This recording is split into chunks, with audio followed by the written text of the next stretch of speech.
My name is Maya Chin. I'm 37 years old. And 4 months ago, my mother handed the $5.8 million business I built from the ground up over 13 years to my older sister like she was passing her a dinner plate. We were sitting at this upscale French bistro in downtown Seattle when my mother slid a leather portfolio across the white tablecloth, smiled that practiced smile of hers, and said, "We've made our decision. Your sister will be taking over from here. It just makes sense. She has responsibilities, children who depend on her, a family that needs security." Before the words could even fully sink into my brain, before I could form a single coherent thought, my father cleared his throat, leaned across the table with that serious expression he reserved for important moments, looked me dead in the eyes, and added, "You'll report to her now. She's earned this. She has 3 children to think about, Maya. 3 children." I remember my wine glass pausing halfway to my lips. The soft classical music suddenly feeling too loud in my ears. That couple 2 tables over pretending not to notice the tension. My sister couldn't quite hide that little satisfied smile playing at the corners of her mouth. I didn't cry. Not a single tear. I didn't yell or make a scene or throw anything. I let out this short, almost laugh-like sound, this disbelieving exhale that came from somewhere deep in my chest. I nodded slowly, like I was processing some mundane update about weekend plans, pushed my chair back with deliberate calm, and walked straight out of that restaurant. Left my untouched crumb brulee sitting there, the sugar crust perfectly caramelized, completely abandoned. 13 years. 13 years of sleepless nights, of endless client pitches, of signed contracts and met payrolls and grown teams. All of it reduced to one evening and one casual declaration. "You'll report to her." Like I was a junior employee being reassigned to a new department. Please like this video and listen to my story till the end and let me know which city you're listening from. That way, I can see how far my story has traveled. On paper, you see, the company had technically always belonged to my mother. Because she had the banking relationships, the established credit history, the financial credibility that 23-year-old me didn't have. And I trusted her. God, I trusted her when she said it was just administrative paperwork, just a formality to make things easier. I genuinely believed that my work, my effort, my vision would be enough to protect what I'd built. I was so incredibly wrong. For a while after that dinner, they actually thought I would calm down. They expected me to cool off, to see reason, to come crawling back to keep their empire running smoothly under their new arrangement, under their new rules. They thought I needed them more than they needed me. Instead, I vanished. I took everything I still had left, every skill I'd developed, every connection I'd made, every lesson I'd learned, and I started making moves in complete silence. Moves they knew absolutely nothing about. For months after that dinner, after that one devastating evening that was supposed to break me, it was my parents calling my phone. My sister leaving voicemails. All of them practically begging me to come back, to please fix the catastrophic mess they'd created. The empire they'd stolen was crumbling, and suddenly they remembered who'd actually built it in the first place. If you want to know exactly how the business they took from me nearly destroyed them completely, and how walking away became the most powerful form of revenge I could have ever imagined, stay with me. Because this story is just beginning. Growing up, I always knew deep down that I was the strong one in our family. But that was just the polite way, the socially acceptable way, of saying I was the one nobody worried about. The one expected to figure everything out on my own without guidance or help or much attention at all. We lived in this comfortable suburban neighborhood just outside Seattle.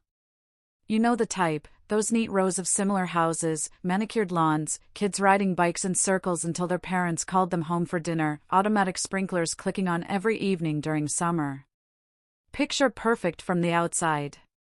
My mother, Linda, worked as a senior loan officer at a regional bank. My father, Richard, was a civil engineer who spent half his time on construction sites and the other half hunched over technical drawings at our kitchen table, always working, always busy. My older sister, Sophie, was 5 years ahead of me and she was everything. The golden child doesn't even begin to cover it. She was the shining star from the very beginning. Sophie got straight A's without trying. Student body president. Debate team captain. Volunteer coordinator.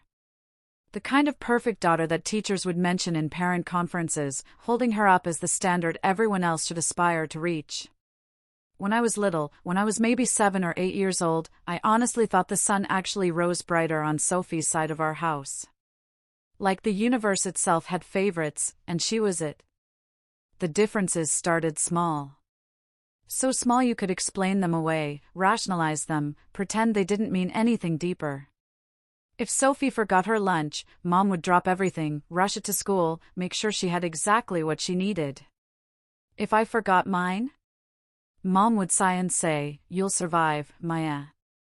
Just grab something from the cafeteria. You'll be fine." That phrase, "You'll be fine," became the soundtrack of my childhood. Sophie got the new clothes every season. The latest phone. The bigger bedroom with the better view. I got hand-me-downs and gentle praise for being so easygoing, so low maintenance, so unbothersome. They made it sound like a compliment, like I should be proud of needing less. When Sophie got older, when she moved to Chicago right after college and started climbing the corporate ladder in human resources at some massive company, the gap between us stopped being a gap. It became this vast, uncrossable canyon. Mom flew out to help her move into her first real apartment.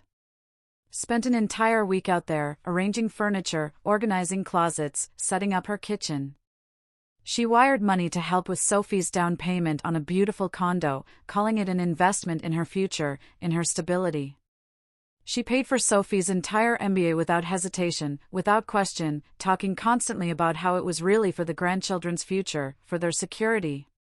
When I brought up my own college costs, when I mentioned maybe needing some help with tuition, Mom just looked at me over the stack of bills on the dining room table and said, "You're resourceful, Maya. You've always been resourceful.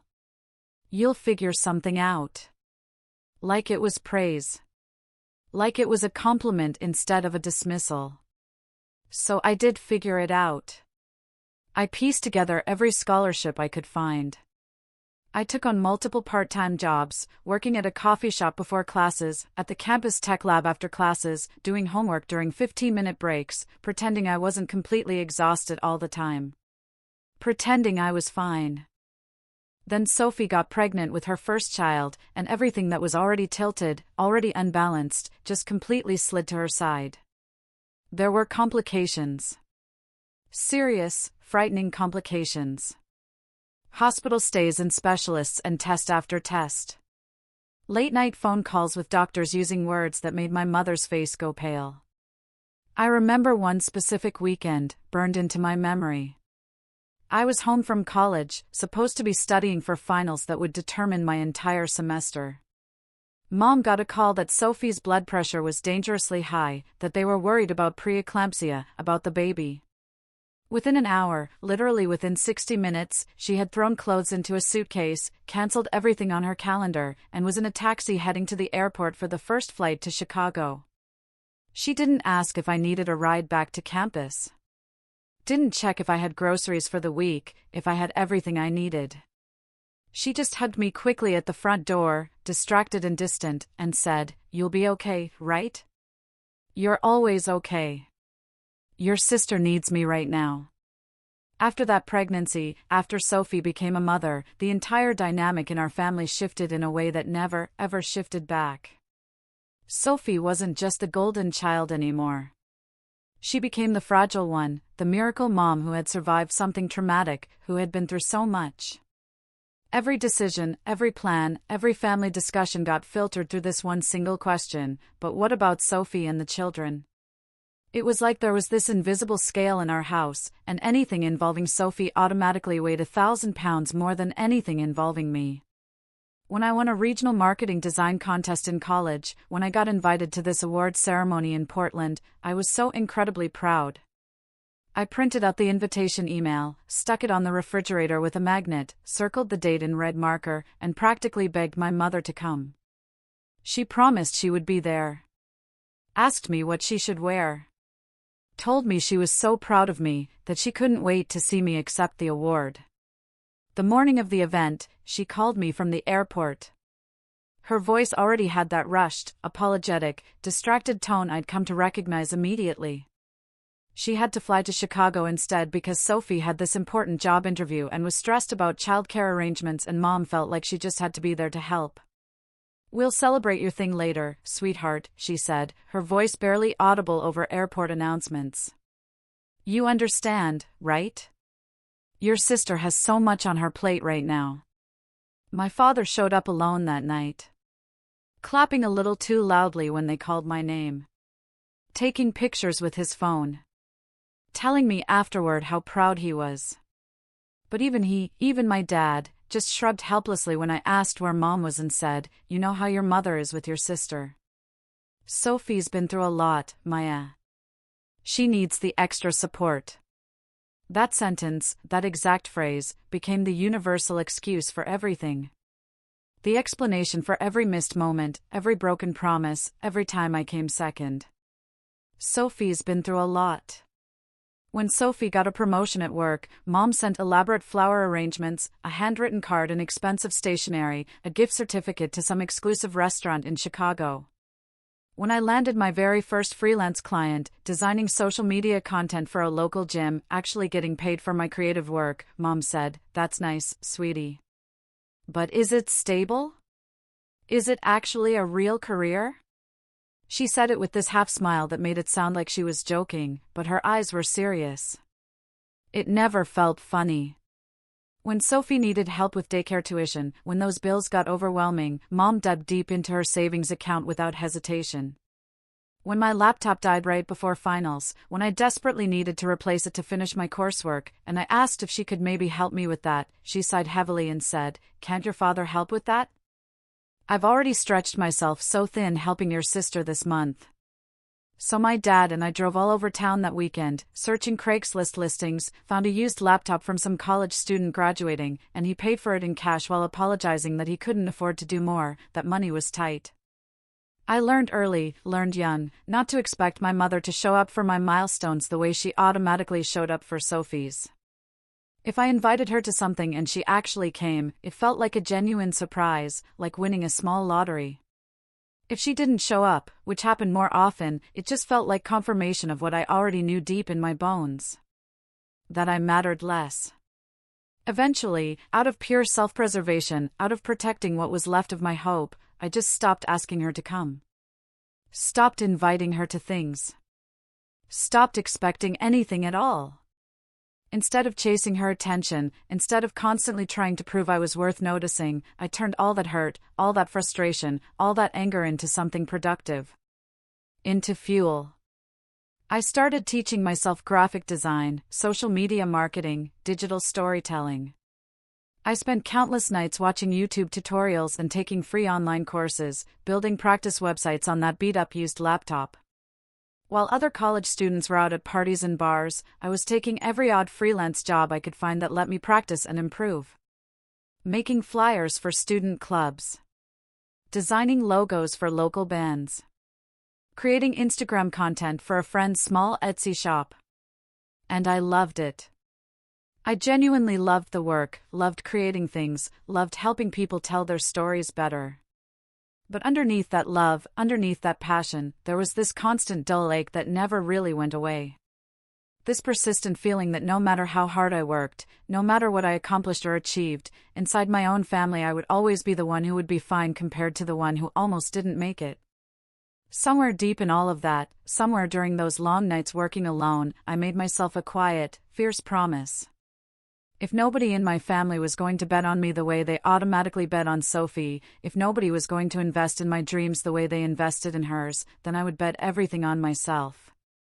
I would build something so undeniable, so impossible to ignore, that they couldn't dismiss it. If Mom wasn't going to see my work as a legitimate career, I would build it into something bigger than any career she'd ever had.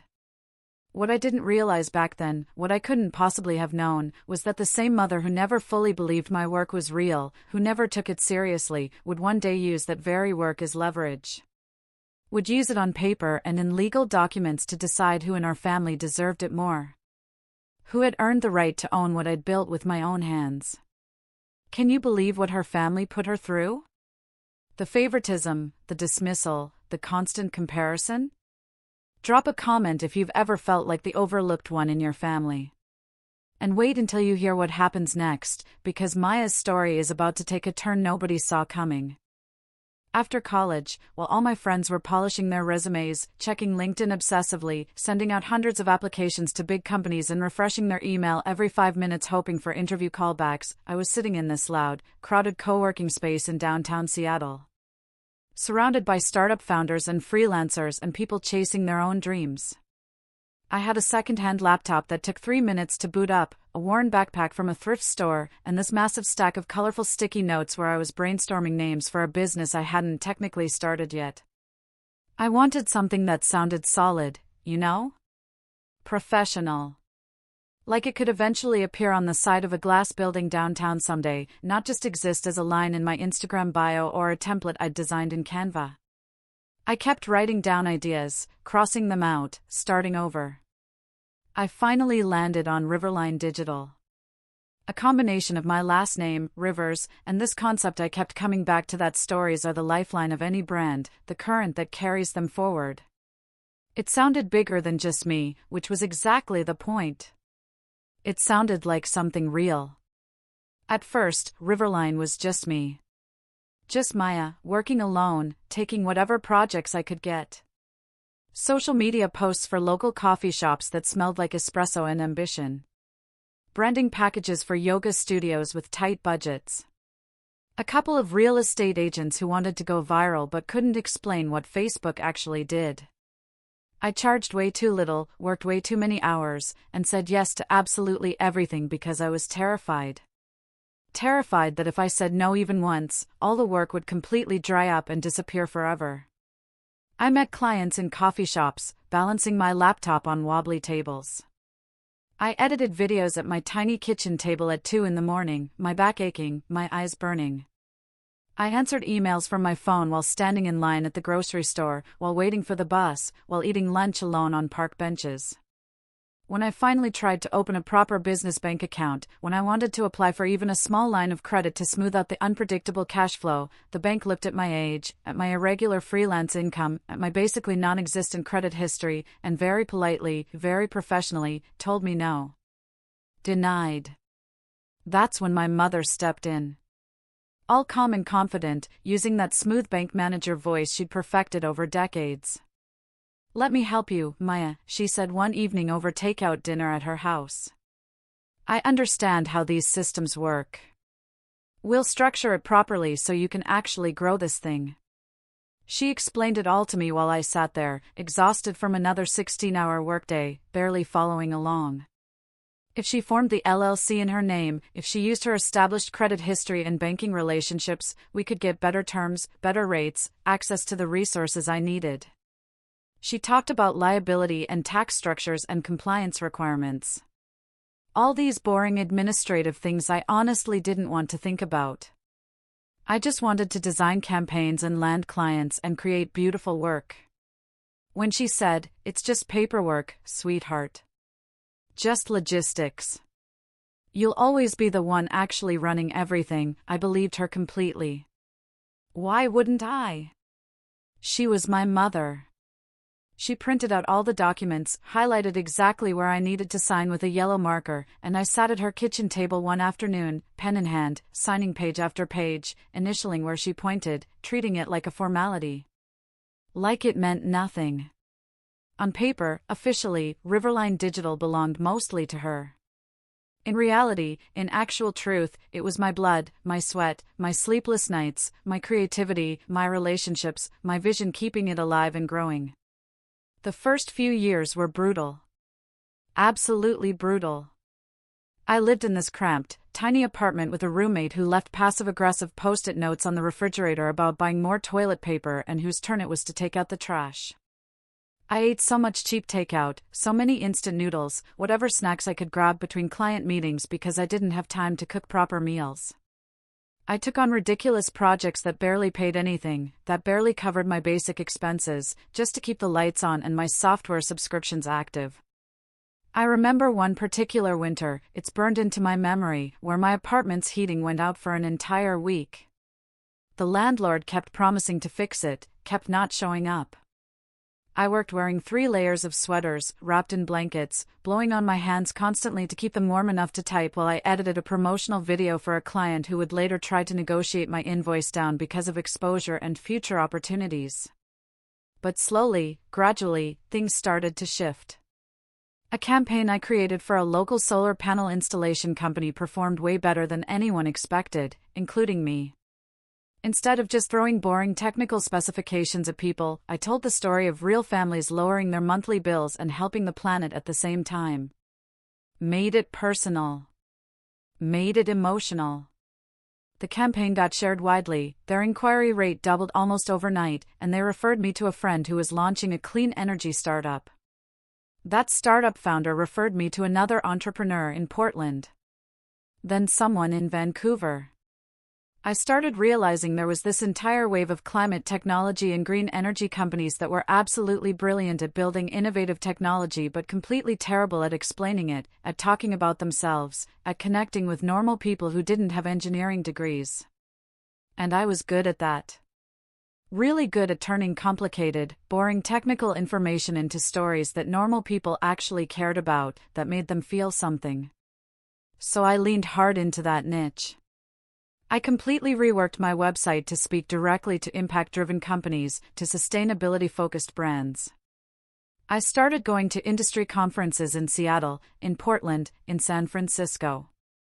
I signed up for cheap exhibitor tables and sat there all day with a basic banner I'd designed myself and my trusty laptop, talking to anyone who would stop long enough to listen to my pitch. I spoke on small panels about storytelling for social impact, about authentic brand voice.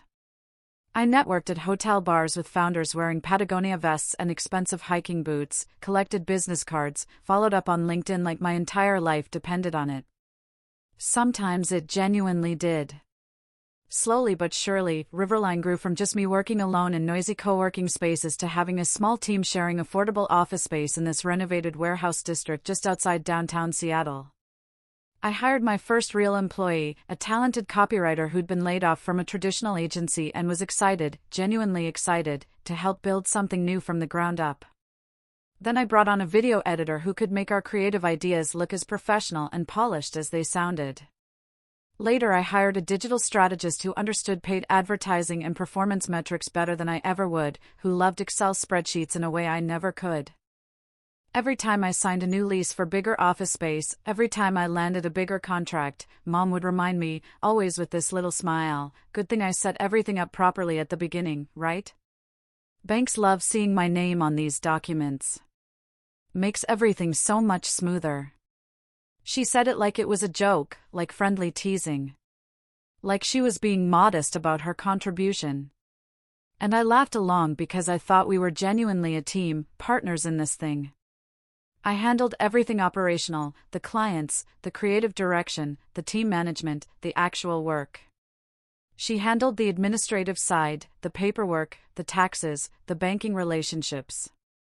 My father would swing by the office sometimes, looking around at everything we'd built, holding up one of our campaign posters, and say with this proud grin, "Look at you, Maya. Building an empire here." Then he'd always follow it up with, "One day you'll slow down though, right? Have a family of your own? Kids?" As if the business I was pouring my entire life into, the team I was supporting, didn't count as a family I was already taking care of and nurturing. As the years passed, as we grew bigger and more successful, the projects got substantially larger and more complex. We weren't just designing simple logos and basic social media posts anymore. We were running complete full-scale digital launches for startups about to announce major funding rounds. Building comprehensive content strategies for companies expanding into new international markets. Producing documentary-style video series that actually changed how people understood clean energy and climate solutions. I flew to San Francisco for high-stakes client pitches. To Austin for major industry conferences. To New York for professional development workshops. I walked into boardrooms full of men in expensive suits, set up my presentation deck, and watched their initial skepticism transform into genuine respect as soon as I started talking, as soon as I walked them through the strategy and showed them the results Riverline had achieved. My role inside the company kept naturally evolving. I wasn't just the person making things anymore, designing and executing. I was leading complex strategy sessions, hiring experienced department heads, personally sitting in on every major client meeting that mattered. Staff members came to me when they were stuck on a problem, when they needed direction, when they wanted to celebrate a win.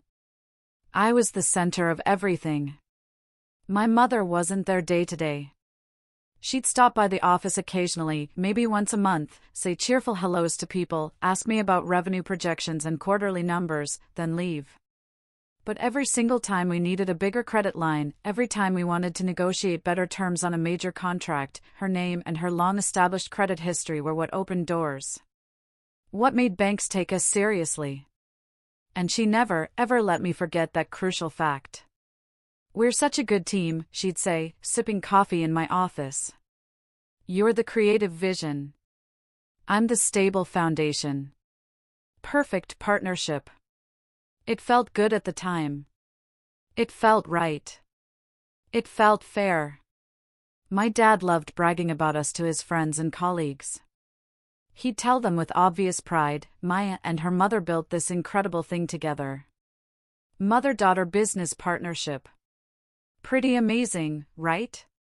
Even though Mom couldn't have explained a single campaign strategy if someone had pointed a camera at her face and asked her to describe what we actually did. My sister watched from Chicago, from a distance, half curious, half dismissive. Making comments at family holidays like, "Must be nice working in digital." I could never handle that kind of instability, that uncertainty. Give me a steady corporate paycheck any day. While simultaneously asking if I could maybe take a quick look at her LinkedIn profile, help her optimize it, make her sound more impressive. Free consulting from little sister. After about 11 years of constant grinding, of building and growing and scaling, Riverline was pulling in over $3.5 million a year in revenue. We moved into this bright, beautiful glass-walled office space in downtown Seattle with our logo professionally displayed on the door, a real reception area with comfortable furniture, and this stunning view of the city that made late nights feel a little more bearable, a little more worth it. My team had grown to around 35 talented people. We were working with ambitious startups across the entire country, signing new clients from San Francisco, from Austin, from New York, from Denver. Sometimes we'd hop on early morning video calls with companies based in Europe. We offered real health benefits, matching 401k contributions, Friday catered lunches whenever we hit quarterly goals. For so many of my employees, Riverline wasn't just another job they tolerated. It was their career, their financial security, their kids' health insurance, their future. By year 13, we hit $5.8 million in annual revenue. I remember the exact night I saw that number on the final year-end financial report. I sat completely alone in the quiet office, lights dimmed low, the city glowing and twinkling outside those floor-to-ceiling windows, and I felt this overwhelming wave of emotion. Pride, exhaustion, satisfaction, disbelief all mixed together. I had finally done it. I had taken every ignored milestone, every dismissive "is that a real job" comment, every single time someone had treated digital work like it was just playing around online, posting pictures for fun, and I'd turned it into something absolutely undeniable. Something nobody could shrug off or diminish. Mom called to congratulate me that night, her voice warm and full of pride. "I always knew you'd make it big, sweetheart," she said. "I never doubted you for a second. And remember, the way we structured everything from the beginning, with my credit and my banking relationships, that's exactly why you were able to scale this fast. It's a good thing you trusted me back then." I thanked her because in my mind, in my understanding of our relationship, she was right there with me on the winning side. We'd done this together, hadn't we? I looked around at the logo on the wall that I'd designed, at the open-plan desks where my team worked, at the framed photos from our last company retreat hanging in the hallway, and I thought with absolute certainty, this is mine. I built this with my own hands. We built this together. It never crossed my mind, not even for a second, not even as a paranoid worst-case scenario, that those same casual signatures I'd scribbled at 23 years old, sitting at my mother's kitchen table, would give her the complete legal power to decide, with just a single meeting and a stack of official documents, that my 13 years of relentless work now legally belonged to someone else entirely. She built everything from scratch, worked herself to exhaustion, and thought she was building her future. But the paperwork she signed years ago? That was about to become a weapon. Keep watching, because what happens next will make your blood boil. The year everything shattered didn't start with my business. It started with my parents' marriage finally, officially falling apart. After decades of quiet resentment, of louder arguments behind closed bedroom doors, of that heavy silence during family dinners that felt worse than yelling, my mother and father finally decided to divorce. I wish I could say it shocked me, but honestly, by that point the silence at family gatherings had become deafening. Louder than any fight. What did genuinely surprise me was how quickly everything moved once lawyers got involved. How fast things could be dismantled. There were endless papers, professional appraisals, tense negotiations about the house, about retirement accounts, about the cars, about who kept what furniture, what artwork, which photo albums. Whenever Riverline came up in these discussions, whenever my business was mentioned, my mother's entire tone shifted noticeably. She started calling it my business in front of her attorney, talked about the significant financial risk she'd taken by putting it under her name, about all the support she'd provided to me over the years, the access she'd given me. My father looked uncomfortable during these conversations, shifted in his chair, but he never pushed back, never argued. On all the official paperwork, Riverline legally belonged to her. And he'd always seen it as Maya's thing that her mom helped with, not something he could or should fight for in the divorce. When everything was finally settled, when all the documents were signed and filed, my father got his fair share of the house sale and his retirement accounts. My mother kept Riverline Digital completely separate, entirely in her column, as if it were some smart investment she'd made all on her own. Some asset she'd cleverly acquired. I remember sitting in her new, smaller kitchen one afternoon, surrounded by unpacked moving boxes, stacks of manila folders everywhere, when she casually said while sorting through papers, "This business is what's going to make my retirement really comfortable, you know.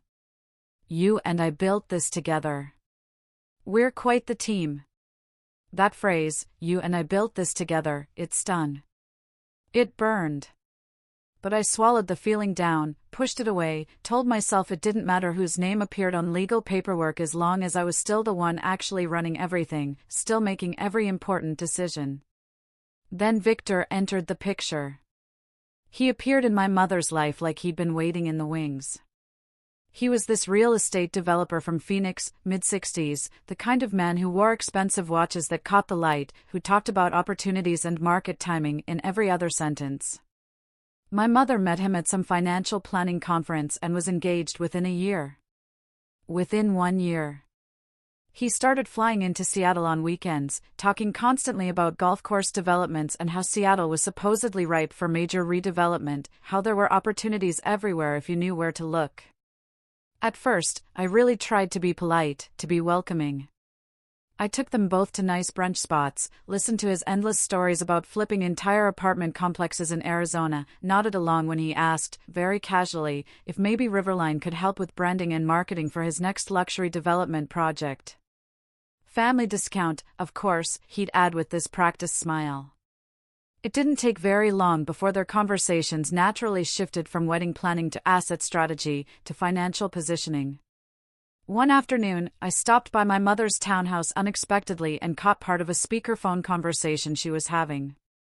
A banker's professional voice was talking about loan structures, about collateral requirements, about something to do with how having an established digital marketing agency pledged alongside real estate holdings would significantly strengthen their borrowing package. Make them more attractive to lenders. My mother rushed to turn off the speakerphone the second she noticed me standing in the doorway, smiling way too brightly, way too quickly, as she changed the subject to something meaningless about weekend plans. That was the very first time I felt this cold, sinking knot form in my stomach. This feeling that something was wrong, that something was happening that I didn't fully understand. A few weeks later, Mom and Victor got married in this small, elegant ceremony in Phoenix. Sophie flew in from Chicago with her husband and all 3 kids. My father didn't attend, obviously.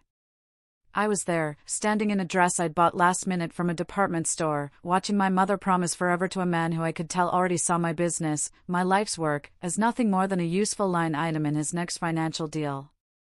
A tool. An asset to be leveraged. When we all got back to Seattle afterward, Mom suggested a family dinner to talk about the future, to get everyone on the same page. She made a reservation at this upscale Italian restaurant downtown.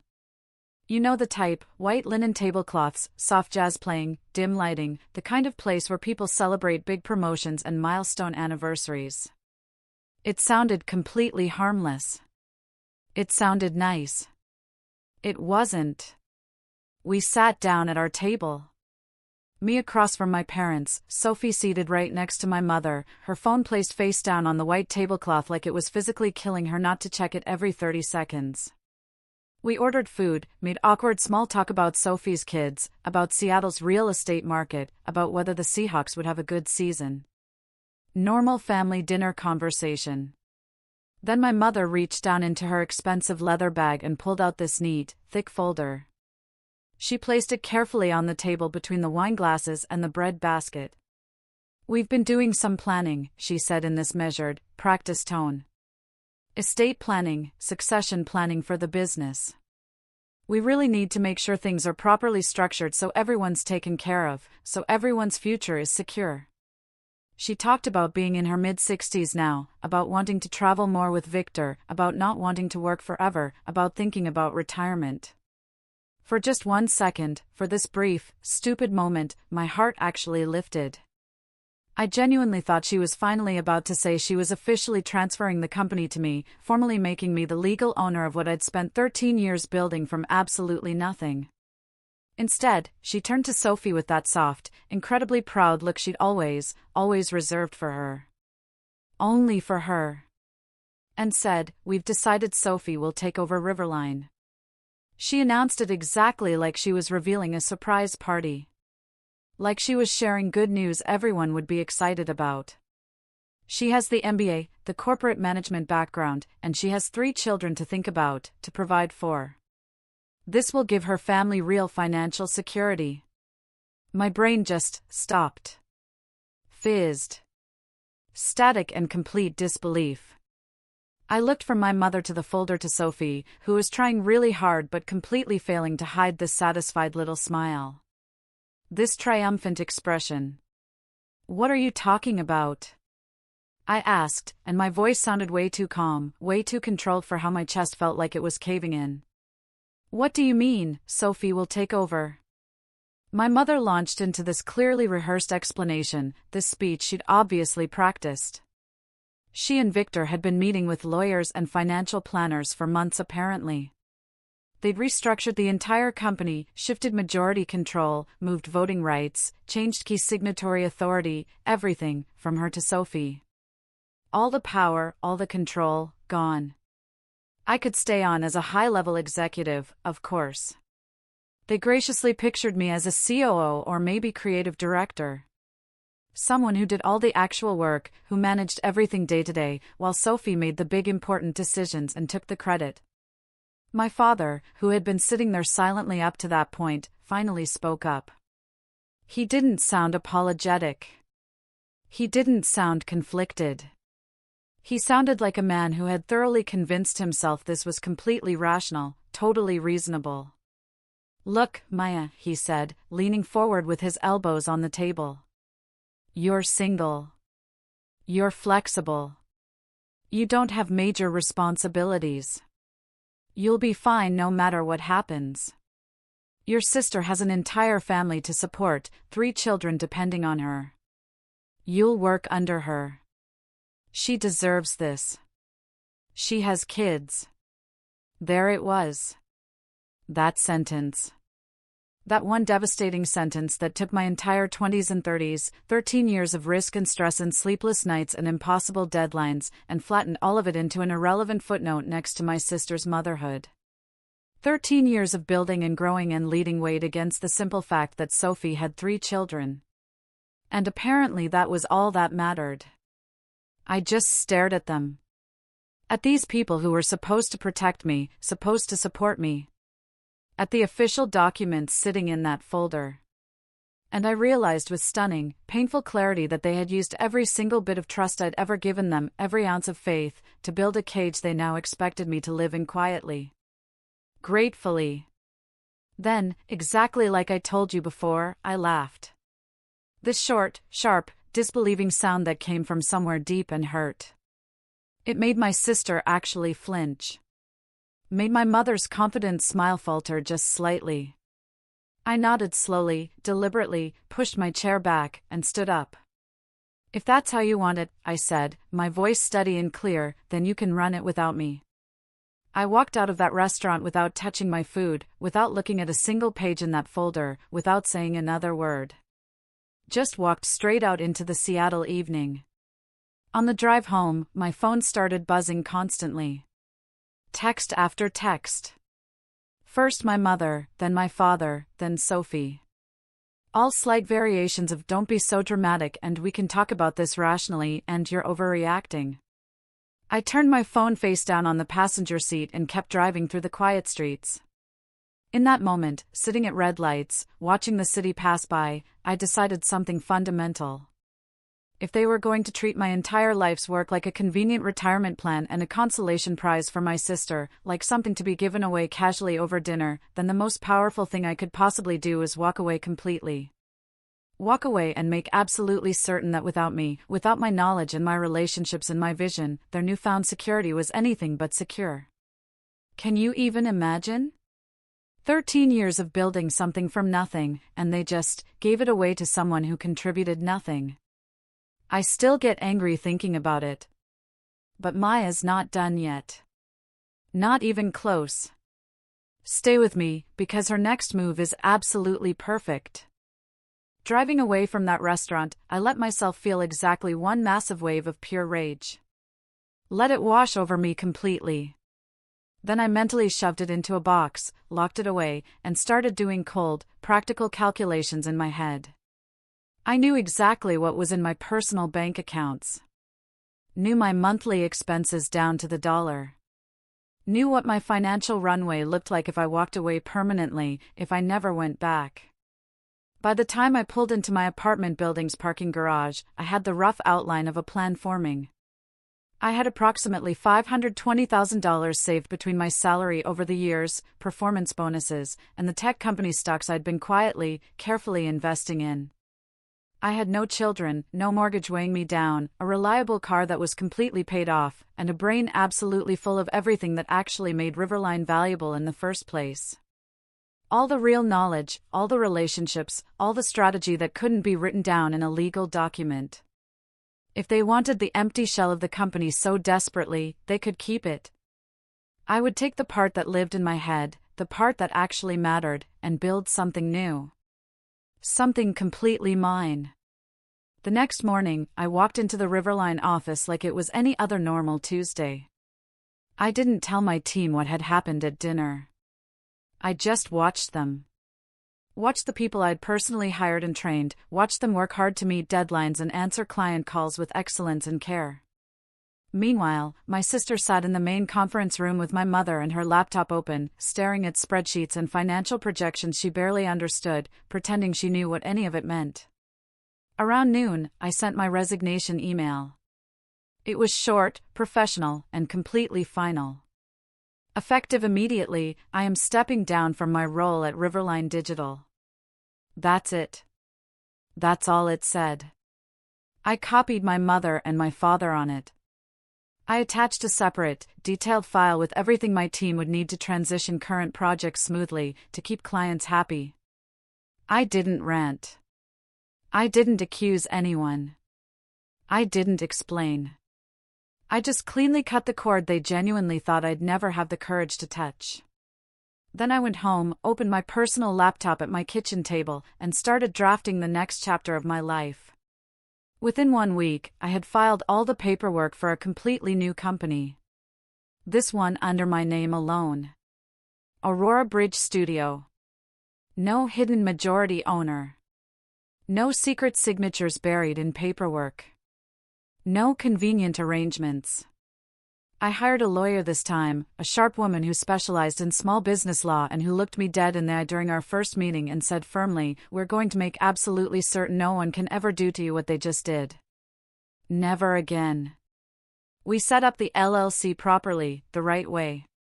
Opened business accounts that belonged only to the company. Mapped out a clean structure where any future partners would be exactly that, actual partners with clear agreements, not secret puppet masters pulling strings behind the scenes. I found a small office in a shared building in the Seattle Tech Center. Nothing fancy or impressive. Just a bright, clean room with large windows and enough space for a handful of desks. The first week, it was just me and cheap furniture from IKEA, surrounded by cardboard moving boxes and the constant hum of someone else's startup down the hall working late. It should have felt like a devastating downgrade after Riverline's beautiful glass-walled office space. But it didn't. It didn't feel like failure at all. It felt clean. It felt honest. It felt like mine. Finally, completely mine. Then came the hardest part. The part that took real courage. I had to tell clients the truth. Not the messy, dramatic family version with all the betrayal and hurt. Not the part about favoritism and children and estate planning. Just the simple professional truth. I systematically called the clients I had personally brought into Riverline. The ones who had my cell phone number saved. The ones I'd stayed up past midnight for during critical launch campaigns. The ones who texted me directly when they needed something. On each call, I said some careful version of, "There's been a significant change in ownership and leadership at Riverline. I've chosen to start a new agency, Aurora Bridge Studio, and I would genuinely love to continue working with you if that makes sense for your business." I never asked anyone to leave Riverline out of loyalty to me. Never pressured them. Never said anything negative about my family. I just laid out the simple reality, let them make informed decisions. Who would actually be running their campaigns now? Who would be making strategic decisions? Who did they actually trust with their brand? 73% of them chose to follow me. Some did it quietly, professionally, waiting for their existing contracts to officially end before making the switch. Others moved immediately, telling me flat out, "We didn't sign with your mother, Maya. We signed with you. You're the one we trust."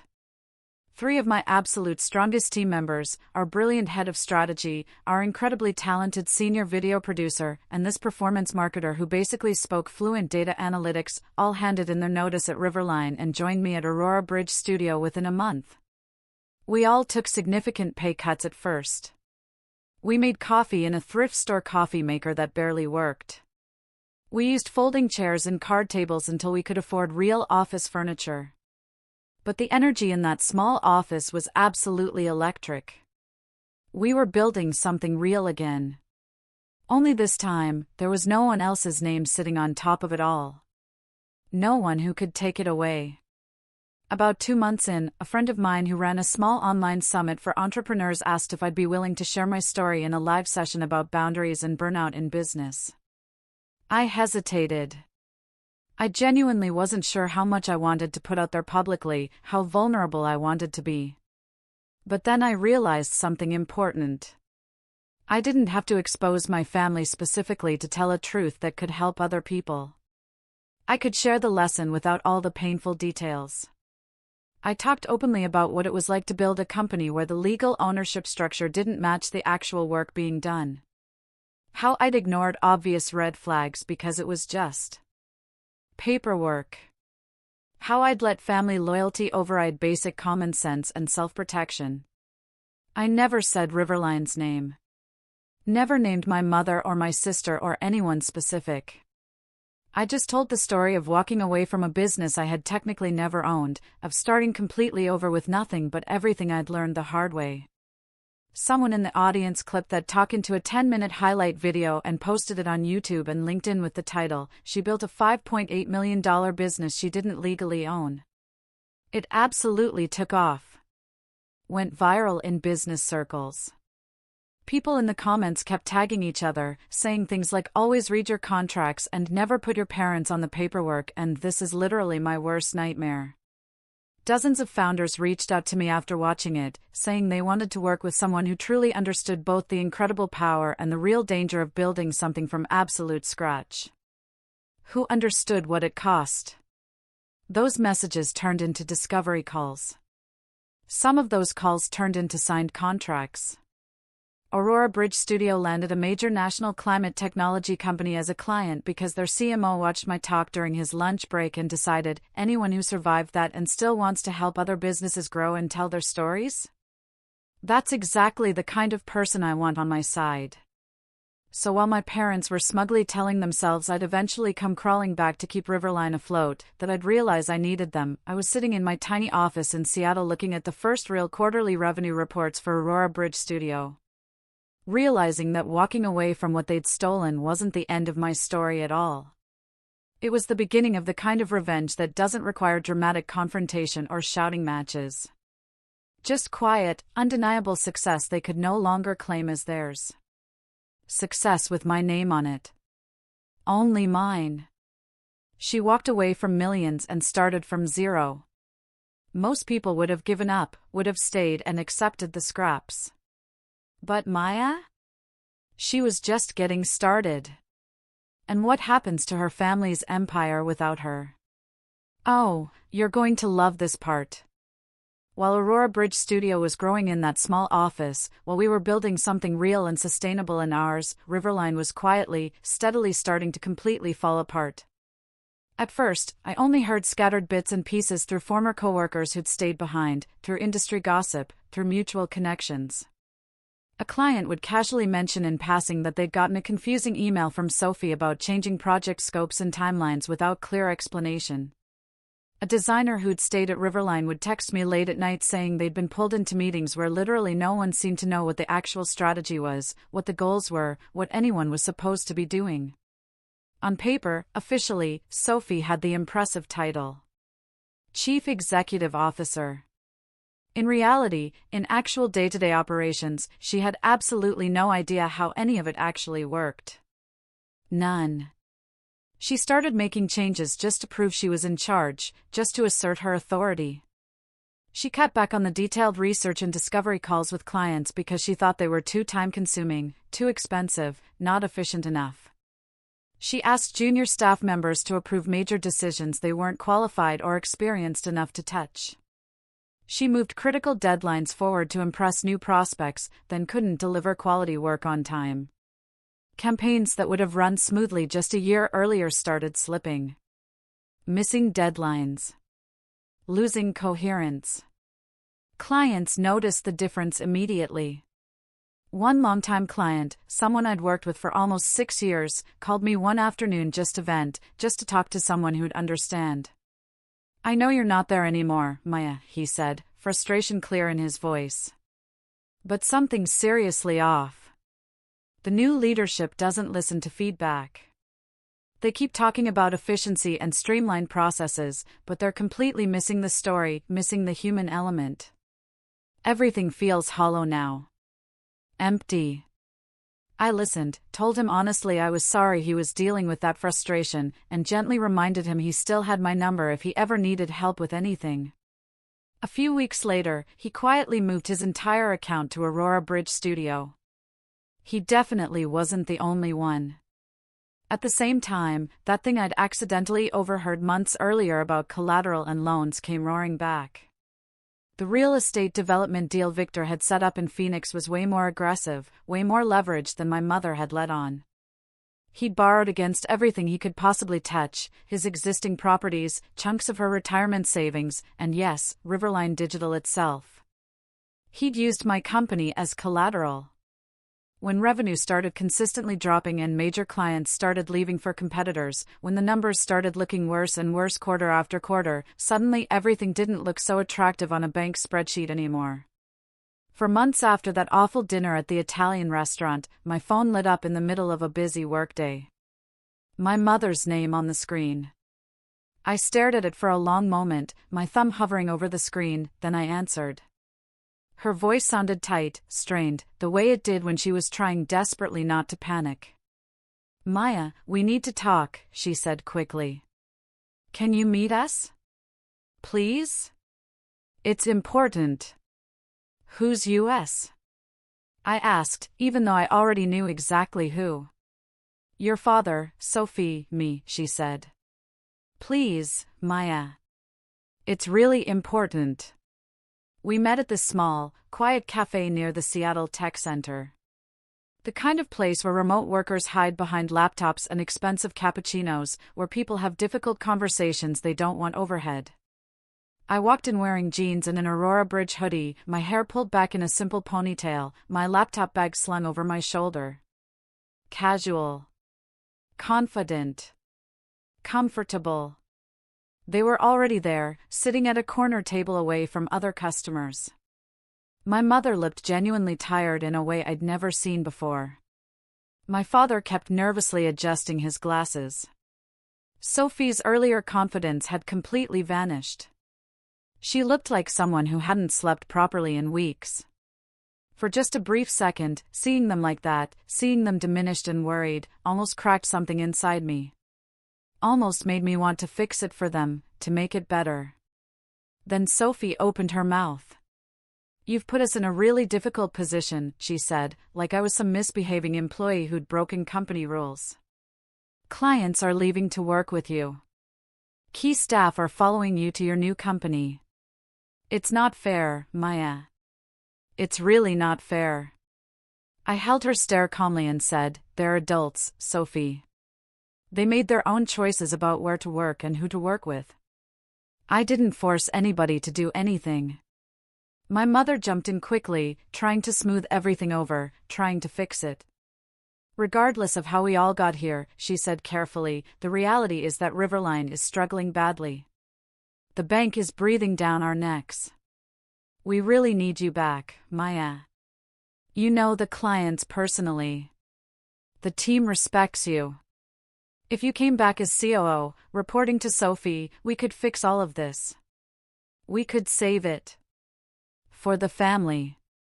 My dad nodded eagerly, leaning forward with his elbows on the table, using that same exact logic he'd used at the restaurant. Sometimes you have to put aside your pride for the greater good, Maya. Your sister has 3 children to support. You're still young. You have time.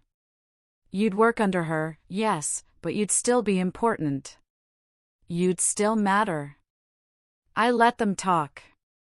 Let them lay it all out. I asked a few careful questions, not about their guilt or their regrets or their excuses, but about concrete numbers. About revenue. About debt. About the loan tied to Victor's failing development project. About the covenants they were in danger of breaking with the bank. The more they reluctantly, painfully shared, the clearer the picture became. Riverline wasn't just wobbling or struggling. It was actively sinking. And if I stepped back onto that ship, if I tried to save it, I'd be dragged down with it. Guaranteed. You could buy it, Sophie suddenly blurted out, desperation cutting through her voice. Mom said we could transfer control back to you. If you just came in and fixed everything, stabilized it, maybe we could sell later for a good price. We'd all win. Everyone wins.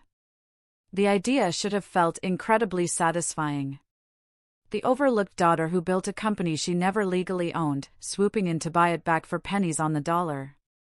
And for one brief moment, I genuinely did consider it.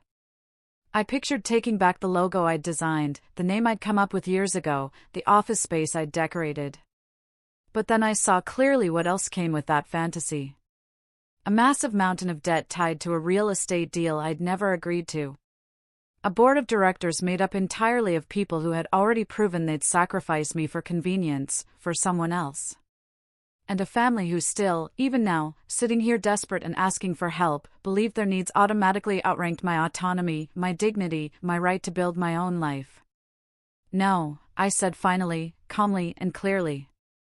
I'm not coming back. I'm not working under Sophie, and I'm definitely not buying a company that only started falling apart because you never thought I was worth owning it in the first place." My mother's eyes immediately filled with tears. "We're your parents," she whispered, her voice breaking. "This is your family, Maya." "You made a business decision," I replied evenly. "These are the consequences of that decision." I stood up, left enough cash on the table to cover my coffee, and walked out into the Seattle afternoon. 20 months later, Riverline Digital was completely gone. Dissolved. They sold whatever was left to a larger agency for a tiny fraction of what it had once been worth at its peak. The buyer only cared about acquiring a few remaining client contracts and some equipment. The proceeds barely covered a fraction of the debts from Victor's spectacular failed Phoenix project. My mother had to sell her townhouse, move into a small cramped apartment, and start over financially in her mid-60s. Victor quietly exited stage left when the money dried up completely. My father picked up freelance consulting work to make ends meet, working more than he had in years. Sophie and her family lost the big suburban house they'd stretched to afford and moved into a cramped rental property. She reached out to me once via email, carefully asking if Aurora Bridge Studio needed any help with HR or organizational coaching. I told her politely but very firmly that we were fully staffed. The truth was, my team deserved so much better than me bringing my family's dysfunction into our workspace. They made their choices. I made mine. And the gap between us, once just emotional and invisible, had finally become financial and professional and permanent, too. 3 years after I walked out of that Italian restaurant, I stood on a small stage at a major tech conference in Portland, looking out at hundreds of founders and marketers and investors filling the seats. Our new logo glowed on the screen behind me, Aurora Bridge Studio. We had 62 employees by then. Clients across the entire country and into Canada. Annual revenue just over $18 million. Someone introduced me as the woman who rebuilt everything from absolute zero. And it hit me, standing there in the lights, that they were completely right. I had rebuilt everything. Just not in any way my family had ever imagined or expected. Back in Seattle, our office was more than twice the size of what Riverline used to have. Plants everywhere. Messy creative whiteboards. A wall completely covered in campaign prints we were genuinely proud of. My team wasn't just talented and skilled. They were loyal in a way money alone can never buy. They knew the story. They'd watched me draw hard, clear lines around what we would and wouldn't tolerate. And it shaped our entire culture from the inside out. On the personal side, my life had filled in beautifully, too. I was in a serious relationship with James, a software engineer I'd met at a climate tech networking event. He knew the whole messy family saga, every detail, and never once suggested I should just forgive and forget or move on for the sake of family. He respected my boundaries, my time, my work completely. We were planning an extended trip to Southeast Asia, talking openly about future possibilities without tying my worth to any traditional timeline or expectations. One afternoon, completely by chance, I ran into my mother at a Trader Joe's back in Seattle. She looked smaller somehow. Diminished. Like the weight of all those choices had finally, permanently settled onto her shoulders in a way she couldn't shake off. We made awkward small talk near the produce section, the way distant acquaintances do. The weather. Traffic. Nothing real. She apologized quietly, in half-sentences and meaningful looks more than actual words. For a brief moment, I felt that old familiar urge rising up. That urge to fix things, to make her feel better, to carry the guilt for everyone like I always had. Instead, I took a deep breath, smiled politely, and let the moment be exactly what it was. A reminder, not a reopening. A closed door, not an invitation. A few weeks after that encounter, I dropped off an old laptop at her apartment building's front desk. The same kind of basic model she'd helped me buy when I first started freelancing, when I was just beginning. The one I'd built my entire early portfolio on. I'd wiped it completely clean and left a simple note that said, "Thank you for the beginning." I'll handle everything else from here. It wasn't revenge. It was closure. Clean and final. What my parents and my sister went through wasn't some magical karma, wasn't the universe getting revenge for me. It was simply the natural, inevitable result of treating people like tools instead of partners. Of using family loyalty as a shield for fundamentally selfish decisions. My success wasn't payback or spite. It was just proof. Proof that walking away from people who consistently refuse to see your worth, who refuse to value what you bring, is sometimes the only way to actually survive. To actually thrive. Tell me in the comments what you think about Maya's journey. And if you've dealt with something similar, if you've been the overlooked one, the one expected to just be fine while everyone else gets the support and recognition, please share your story below. You're not alone in this. Subscribe for more stories about standing your ground, setting boundaries, and reclaiming your life on your own terms. The real lesson in all of this is both simple and brutal at the same time. You can love your family deeply and still say no. You can be genuinely grateful for what they gave you and still refuse to let them own your entire future. You can lose what you thought was absolutely everything and still come out with more than you started because you finally understand that you are the real asset. Not the company name. Not the paperwork. Not whose name appears on legal documents. You. So if you've ever felt pressured to shrink yourself for the sake of keeping the peace, if you've been told to accept less because someone else's needs are supposed to automatically matter more than yours, I want you to ask yourself something important. What would happen if just once, just one time, you chose yourself first? If you walked toward the life you actually want instead of the one everyone else needs you to live? Because sometimes the bravest thing you can do, the most powerful move you can make, is simply walking away. And building something beautiful that nobody can ever take from you again.